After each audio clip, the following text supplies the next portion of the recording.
morning. Good morning. Thank you guys for attending today. We're going to talk about suicide awareness. As you know, the last few weeks we've had a couple of suicides from really well known individuals. And I'll be the first to tell you suicide is not a topic that I'm comfortable with. So I'm hoping that my being here today will educate me on what the signs are. What does a person contemplating suicide looks like? So, and maybe it will answer some of your questions too. I just want to be able to help where I can. And if you have any questions, don't be afraid to ask. We need to try to erase the stigma that we have about mental health and suicide. So hopefully Miss Mandy is going to help us out today. Miss Amanda Thomas. You like Mandy? Mandy. She likes Mandy. She's with the Arkansas Department of Health, and she works for the Suicide Prevention Center. So, without further ado, we'll welcome Miss Mandy. Thank you. Thank you for everyone being here today. This is a difficult subject for a lot of people, even more so if you've experienced it with a friend or a family member. If at any time that you feel a little uncomfortable and you need to step outside, that's perfectly okay. Just give us a little thumbs up. Make sure that we're not chasing after you. If you're going to the restroom, it probably wouldn't be a great thing. So just let us know you're okay if you just need to step out. If not, then the community resource person, which is Jacob Smith, he is also our public health educator and suicide prevention follow-up specialist. So he's always available to talk to. So what we're going to be going over today is QPR, Question, Persuade, and Refer. This is a basic suicide prevention 101. Excuse me. It shows you what the signs are, what to look for. There's not one universal picture of what someone looks like that's going through a suicidal crisis. So there's different signs that most of the time we choose to miss, dismiss, or avoid, unfortunately. So hopefully after the end of this that you'll leave here with more knowledge of how to identify someone with suicidal thoughts and how to get them the help they desperately need at the time. So we're going to start off with a couple of videos.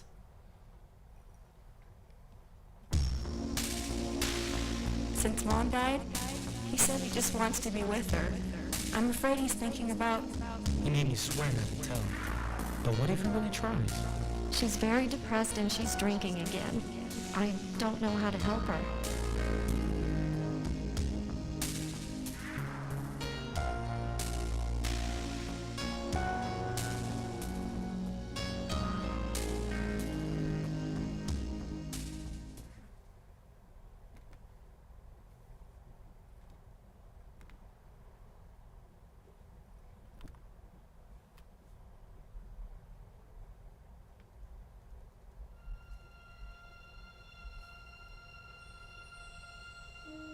It may be hard to imagine, but according to the World Health Organization, approximately 1 million people die by suicide each year.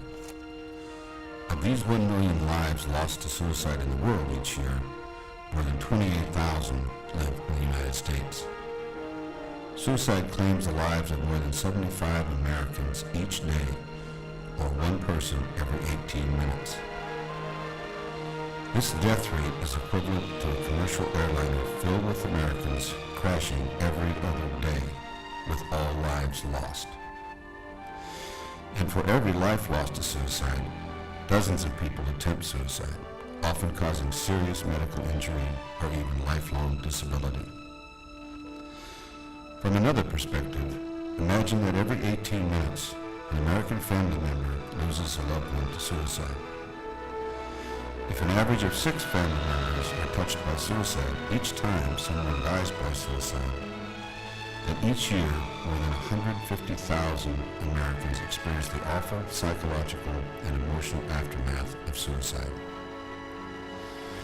Friends, schoolmates, colleagues, co-workers, many millions of us are touched by suicide. Since 1970, more than 5 million Americans have lost a blood relative to suicide. Many of these deaths occur among our children younger than 12 years old.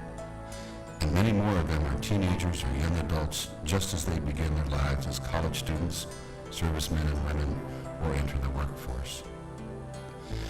According to the Youth Risk Survey conducted by the Centers for Disease Control and Prevention, 25% of American youth report seriously considering suicide. Yet the highest suicide rate occurs among our oldest citizens. You may ask, what is happening? Why are so many people dying by suicide? Suicide is not a new problem. Suicide is as old as mankind. But suicide is not preventable. According to the National Institute of Mental Health, 90% of Americans who die by suicide are suffering from clinical depression or some other diagnosable psychiatric illness or a substance abuse disorder. Please note, these are treatable medical conditions and lives can be saved.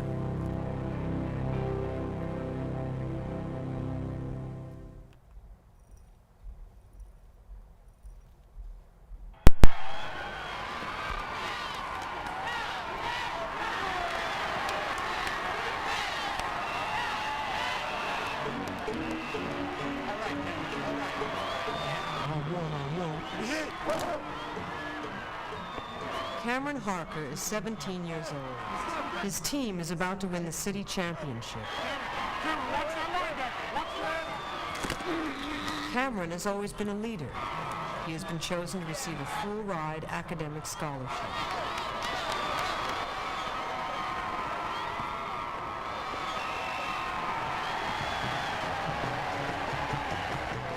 Cameron recently told one of his counselors he'd like to find a way to make all the pressures in his life go away.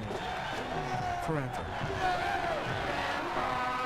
Happy birthday to you! Walter Carpenter is celebrating his 75th birthday. Surrounded by his children and grandchildren, this seems to be one of the happiest days of his life. But last week, Walter mentioned to his daughter that since he lost Madge, his wife of 52 years, his whole world seems very empty. More and more he feels he's becoming a burden to his family. And here he is, our newest Vice President, Kevin Martin.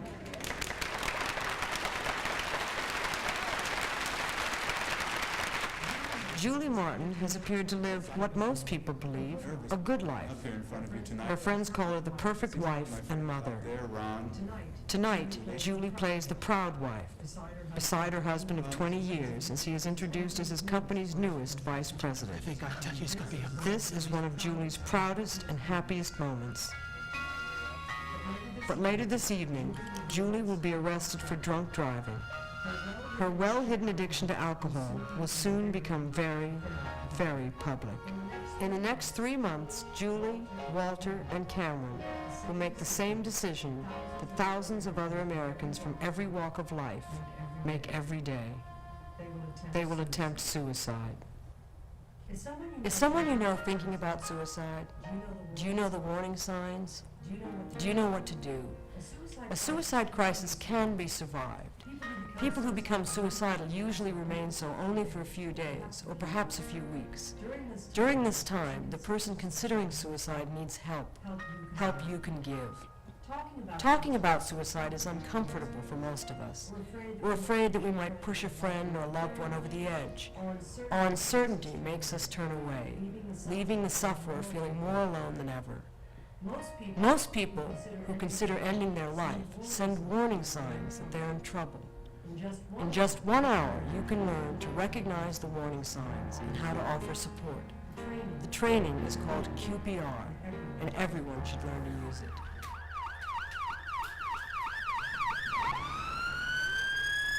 In the same way that thousands of Americans are saved each year by CPR, QPR training will provide you with skills to put an end to the tragedy of suicide. QPR was created by Dr. Paul Quinnett, a psychologist and author of Suicide, The Forever Decision. QPR is designed to teach people, regardless of their background, how to make a positive difference in the life of someone they know. Like CPR, learning what to do at the time it needs to be done can save lives, and that's what QPR is about. We know that most people who take their own lives are suffering from some acute stress situation, or in a major relationship conflict, or are suffering from a quite treatable brain disorder. Substance abuse, drug and alcohol addiction greatly increase the risk for suicide. Suicide is our last taboo. We've talked about cancer, we've talked about sex, now we've talked about incest and domestic violence. And it's my hope that if we can talk about suicide as comfortably as these other subjects, we can really start to save lives. He suffered from depression off and on probably all of his life. And we never thought of him as being, suicidal. We've even asked him, you wouldn't ever do anything crazy, would you? Oh, no.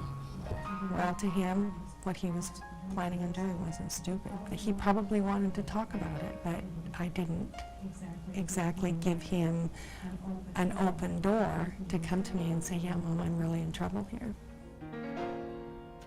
At first I was just, in shock. It took a while for that to wear off, but I was, just couldn't believe it at first. And then, of course, I was very angry. Couldn't believe that he did this to us.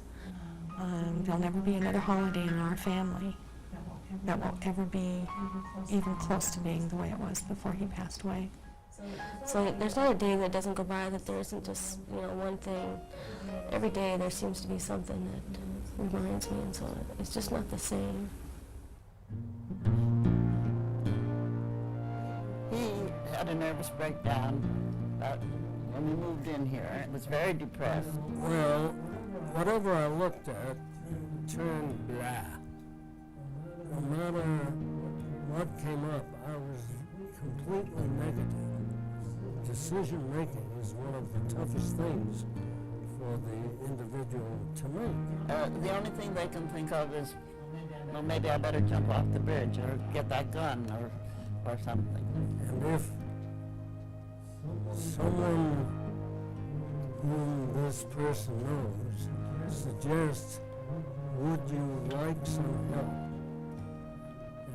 And get that person to say, yes, I would. That's the big thing. Suicide has no color.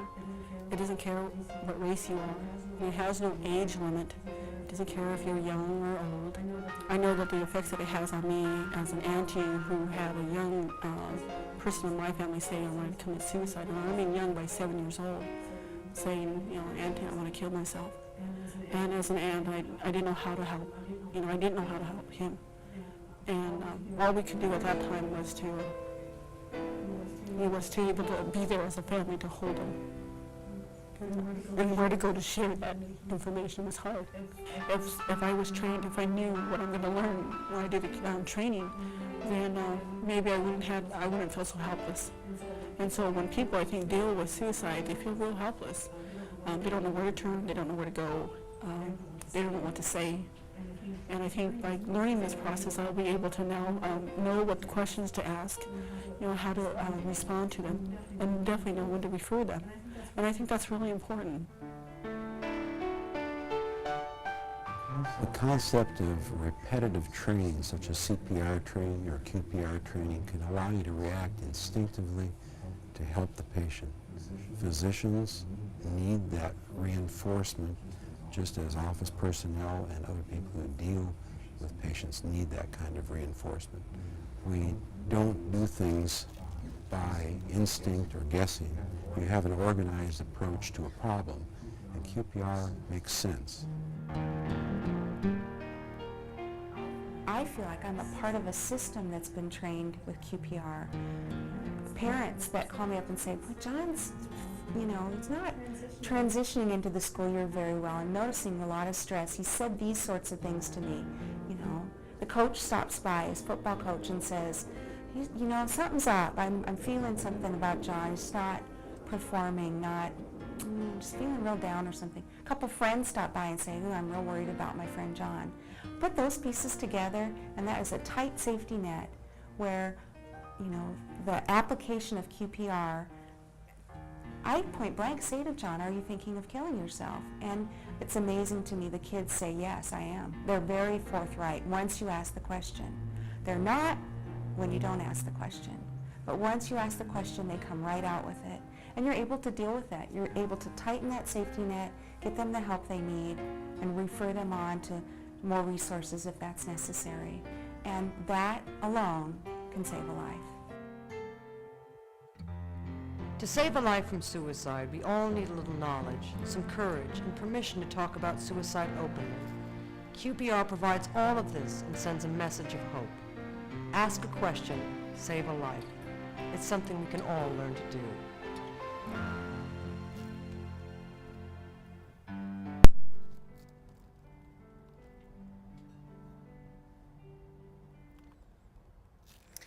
Okay, so suicide has been a pretty large topic last week with the 2 celebrity deaths that we had in the U.S.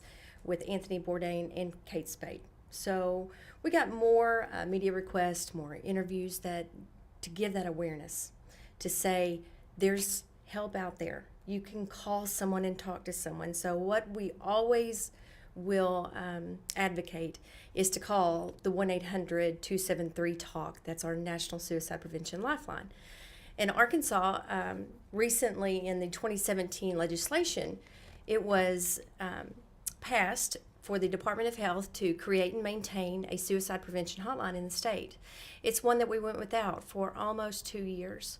It was being answered out of state, but now we've got it up and going. We started answering calls in December of 2017, and we've got local people helping local people.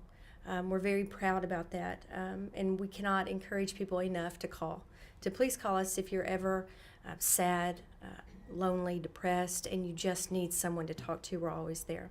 So I always have to start off with that. And a lot of people are not really too familiar with how big of an issue mental health and suicide is in our own state. In 2015, we had 546 people die by suicide. Of those, 67 were aged 10 to 24. So our numbers, and we're actually ranked out of all the states, Puerto Rico and DC, we're ranked number 14 with the highest number of suicides per capita. It's an ever-growing problem that we tirelessly work to rein in. So maybe one day we'll have 0 deaths due to suicide. So that's the main goal of what we do, is we go out to the communities, anybody that'll listen to us, so we can give you the warning signs and let you know how to get the help that's needed right then. So we'll start with some common myths and facts to suicide. So this is a myth. No one can stop a suicide. It's just going to happen. I've heard that before. If someone sets their mind to it, they're just going to do it, and there's nothing you can do to make that stop. If people in a crisis get the help they need, they'll probably never be suicidal again. If they're having a mental health crisis and they received the proper treatment from a physician, then they're making their situation a lot better and easier for them to cope with. Confronting a person about suicide will only make them angry and increase their chance for suicide.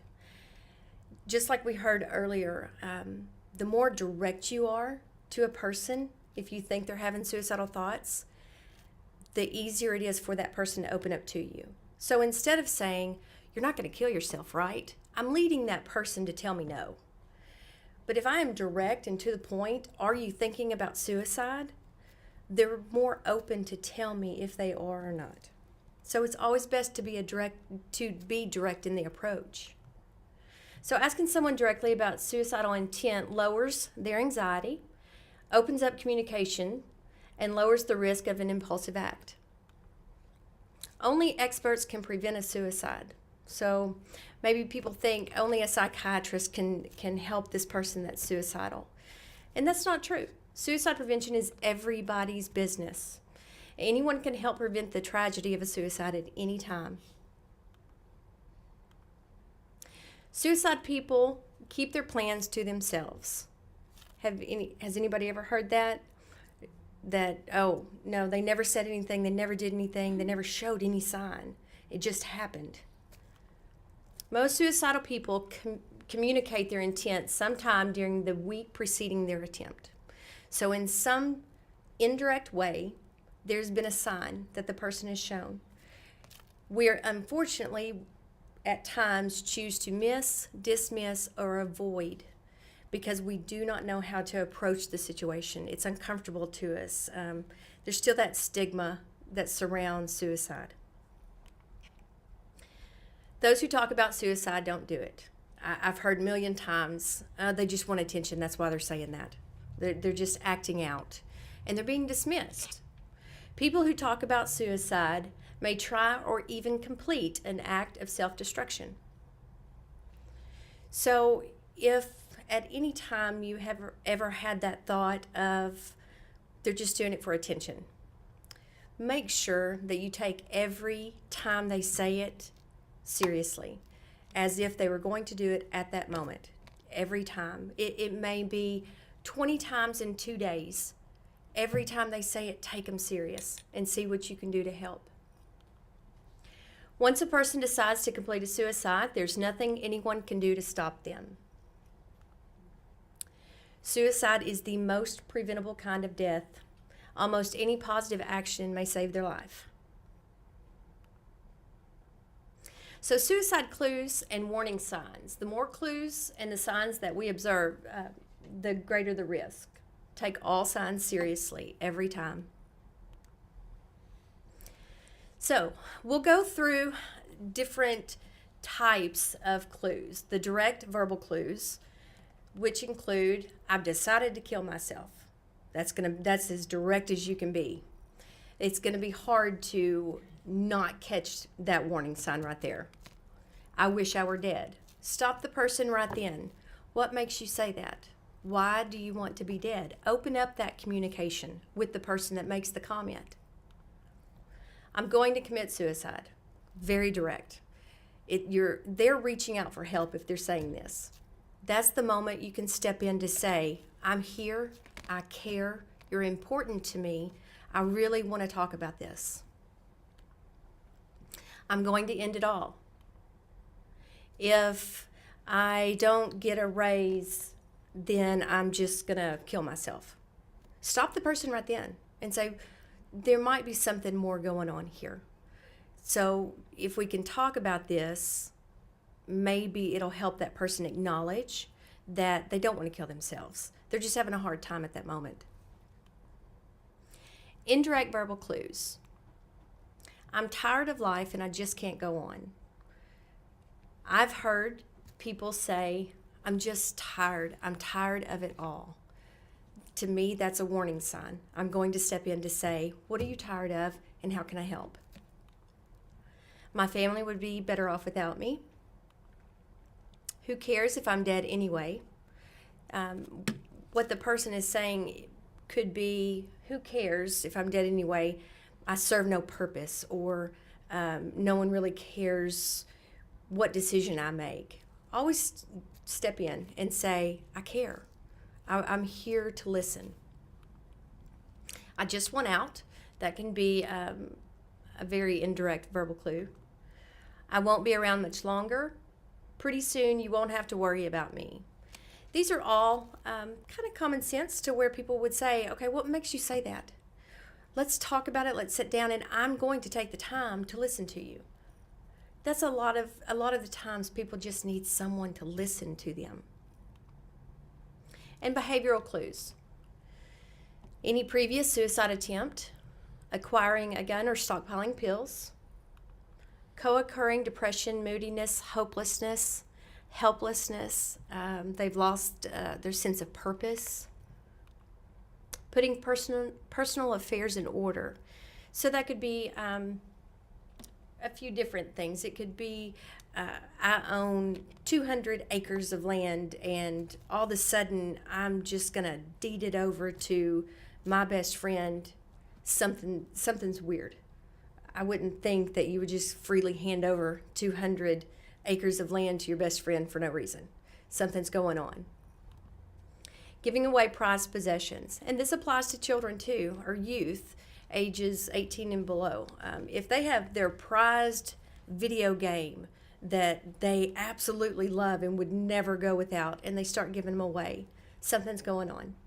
That's a very good clue to step in to say, what's wrong? Why are you giving away your favorite video games or your favorite doll? Take the time to stop and ask and have that open conversation with them. Sudden interest or disinterest in religion, drug and alcohol abuse, or a relapse after a period of recovery. Unexplained anger, aggression, and irritability, mood changes, mood swings very, very quickly. And then there's situational clues. Being fired or being expelled from school. That's a situation the person was in that they may very well have had the control to stop, but they didn't and chose not to, and they were fired or expelled. Then that can be a major life-changing event for that person. It's very traumatic.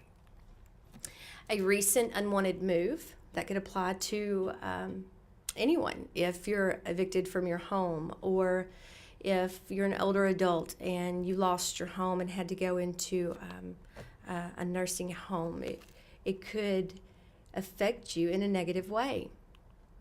Loss of any major relationship. A lot of our calls that we get at the call center is relationship problems, either marital problems, or even a 12-year-old that calls in that says, my boyfriend broke up with me. The boyfriend I have at 12 years old broke up with me and my life is over. I don't want to live anymore. Those are real life situations. So what may be very minor to us is major to that person. So if my boyfriend broke up with me and I am 12 to 13 years old, that's the only thing that I care about. But as an adult and as a parent, I would look at my child to say, oh, there's going to be plenty more. But that child doesn't really understand it, because that's the most important thing that they're going through right then. The death of a spouse, a child, best friend, especially if by suicide. Diagnosis of a serious or terminal illness. Sudden, unexpected loss of freedom or fear of punishment. Anticipated loss of financial security.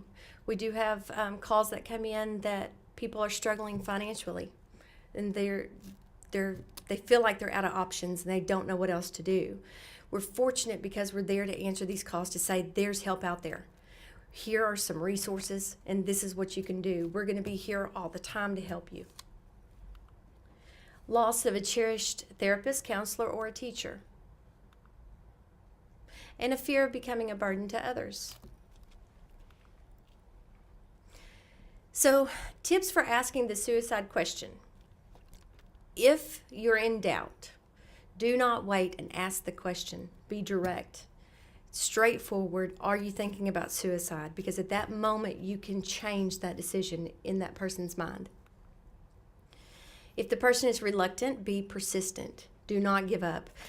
If someone has shown interest to where they're going to open up to you, we have a habit of always looking at our phones or at our watch.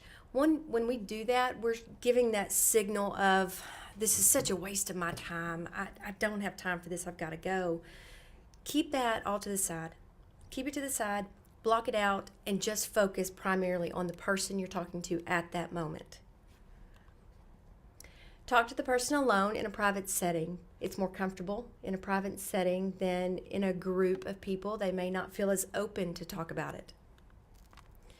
Allow the person to talk freely. Just let them talk. Don't interrupt. Until they stop, just let them talk. That's what they need the most.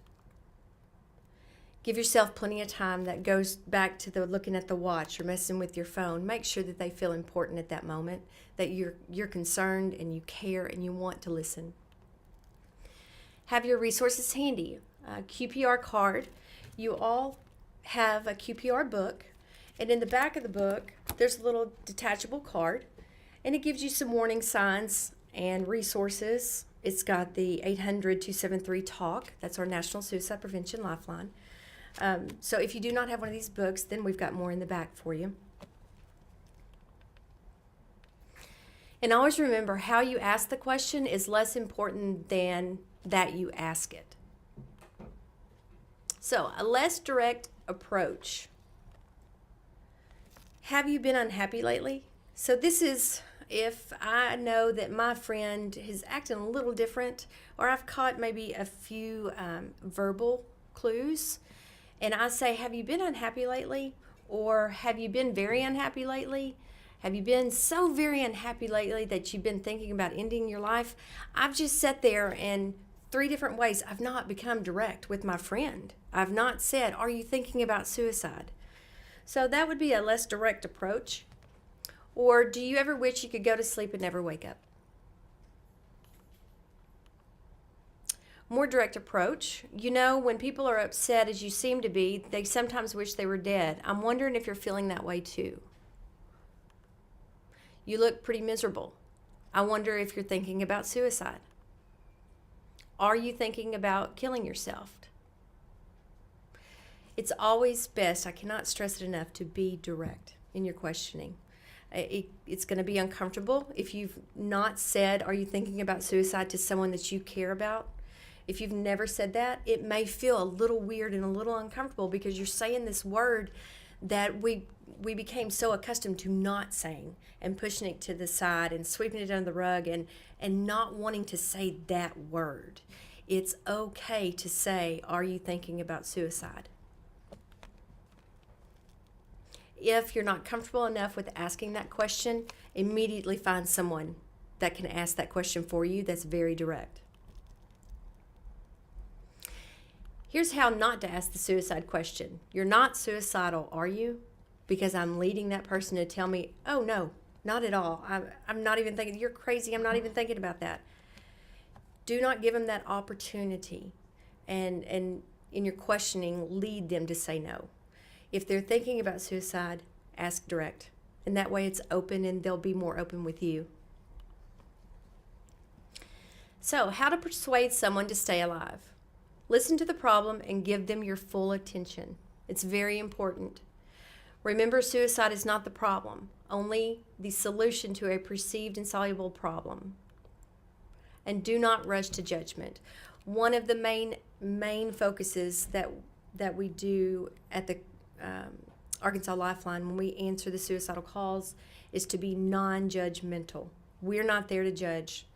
If your friend has or family member has opened up to you about becoming suicidal and having these thoughts, do not judge them. Say, I'm here with you. You matter to me. You're important and I care. And offer hope in any form. Then ask, will you go with me to get help?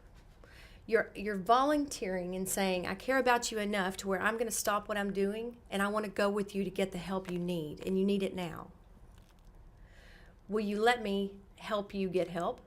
Will you promise me not to kill yourself until we found some help? Your willingness to listen and to help can rekindle hope and make all the difference in the world to that person. And then you refer. So now we're on the R of the QPR. Suicidal people often believe they cannot be helped, so you may have to do more. You may have to take that extra step to persuade them to get the help that they need.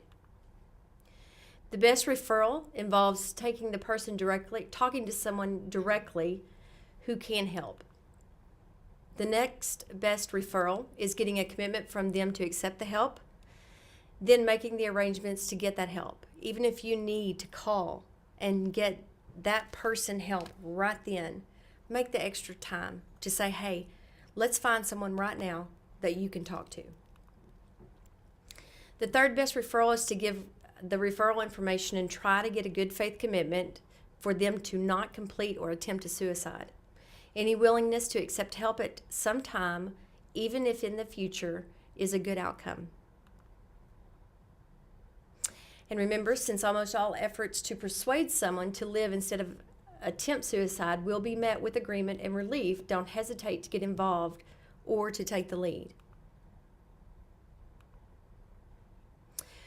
So, for an effective question, persuade, and refer, you can always say, I want you to live, or I'm on your side, we'll get through this. You're including yourself with that person so they do not feel isolated and alone. Get others involved. This could be family, friends, church, even a mentor that you may work with. And follow up with a visit. Either call them, send them a card, whatever makes you feel comfortable to follow up with that person just to make sure they're doing okay. It makes me feel good whenever someone calls me after a couple of days to say, hey, how are you doing? It makes us all feel like someone cares about us and we're important to them. So when you apply QPR, you're planting the seeds of hope, and hope helps prevent the suicide. So next are some resources. In today's technology, there are many, many apps that you can get through Android or you can get through iPhones. So this one is How to Make a Suicide Safety Plan. It's very informative. It gives you warning signs and how to help someone, either yourself or someone you've identified that needs help for suicidal thoughts. Also on here, you can store emergency contact numbers. So your top 3 people that you know you're having a hard time that you can call to say, hey, I'm having a hard time today. Can we just talk? Just have it stored in there. It also has the National Suicide Prevention Lifeline number and the text crisis line. So you can always text 741-741 and someone's there to text back with you if you don't feel comfortable enough talking on the phone. Or you can go to the website, which is right here, suicidepreventionlifeline.org, and you can always do an instant chat and talk with someone on the other end. So there's 3 different sources. You can either call, you can text, or you could get to the website and have an online chat. And this is our information, the Arkansas Department of Health Suicide Prevention Program. And right now, does anyone have any questions?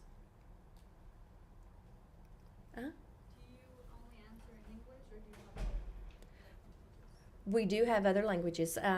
So when the number is called, the 800-273 Lifeline, several prompts will come up.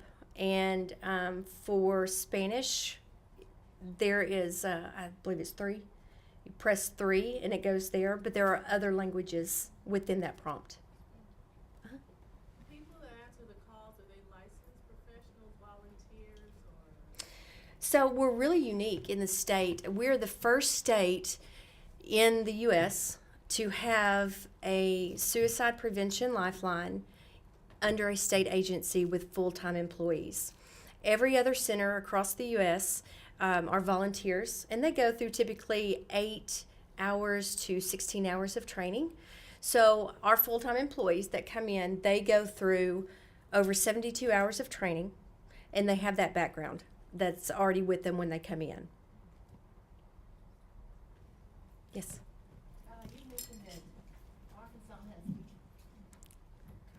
You mentioned that Arkansas has the highest number of suicide per capita. Has there been any research as to why Arkansas has the highest number? So we're actually ranked number 14 out of all the states. Okay. Yes, we've let's see, in 20 we always run 2 years behind in data. Okay. So in 2015 we were ranked number 10 highest, and now for 2016 we're ranked number 14. So our numbers are going down. We can see. There are a lot of factors involved. I know there's many studies that the Substance Abuse and Mental Health Administration does, and rural areas have higher rates of suicide. Okay.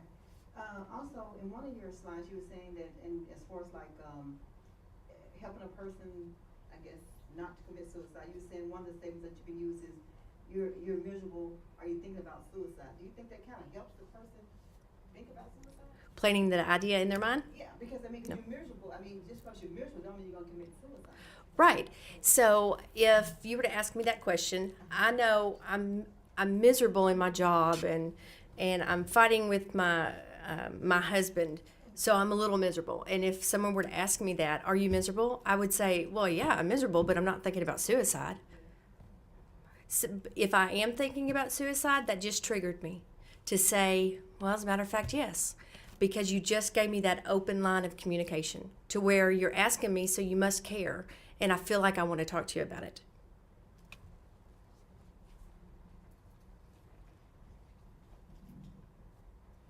I saw on one of your slides where you said if someone had lost a family member, and when I was growing up, had a family, my good friend, her dad just handed his wallet to his wife and went outside and shot himself.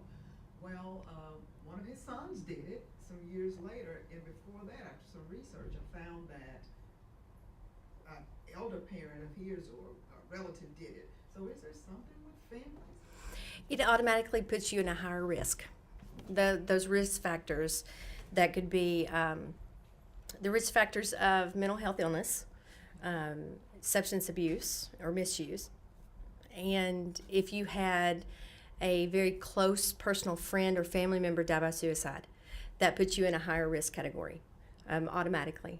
I understand my grandfather died by suicide, and so I know that I need to watch my parents or even myself, because I know that I could be in a higher risk category for that myself. So yes.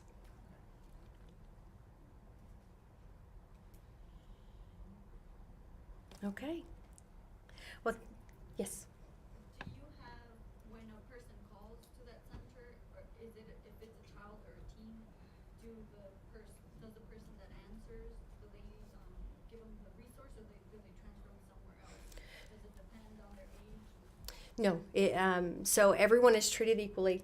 Whenever this is how it works. If you have a 501-870 or 479 area code, when you dial the 800 number, it automatically routes to our state, and it's answered here. Now, your age, since it is all confidential, the caller does not have to give us their age or their name or where they live or anything. We're there so they're comfortable enough to talk to us. A lot of times, the youth will give us their age to say, if it's a problem in school, well, how old are you and what grade are you in or something.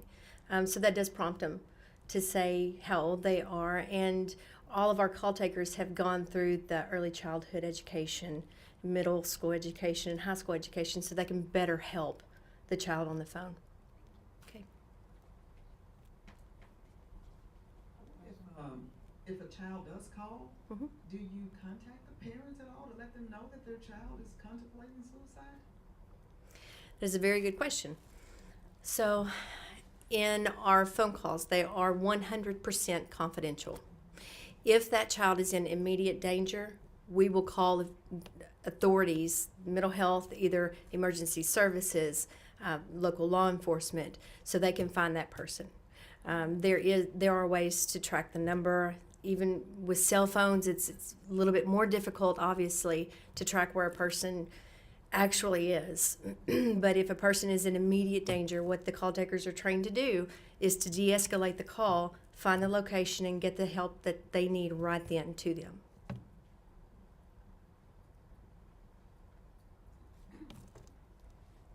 Okay. Well, thank you so much for having us. I have a question. Sorry. It's okay. For Indy. But so if the teenager calls and they're talking, is there a follow-up or anything like that? Are they referred to maybe someone else that can continue? Yeah, I'm so glad you asked that question because I completely left that out. We do ask if we can follow up with every caller, every single one that calls in, and we set up that crucial time is within 24 hours, obviously, after their initial call. So we do the 24-hour follow-up, and then we'll do a 1 week, and depending on how that one goes, we'll do another 2 weeks out. We'll even go up to a year following up with that person to make sure that the resources we gave, whether if it's a child, a school resource, a school counselor, or if they're already seeing a therapist, to talk to their parents to say, hey, I may need to go back to see the therapist again. So we do offer those follow-up services throughout the entire time that they are open to us doing that.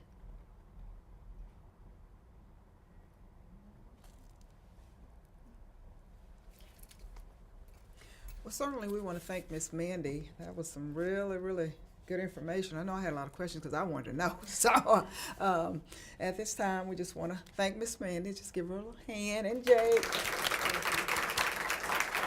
And before you leave, if you need your wellness receipts, do not forget to pick them up. And don't forget, guys, let's just work together and just change this culture. Okay? All righty. Thank you.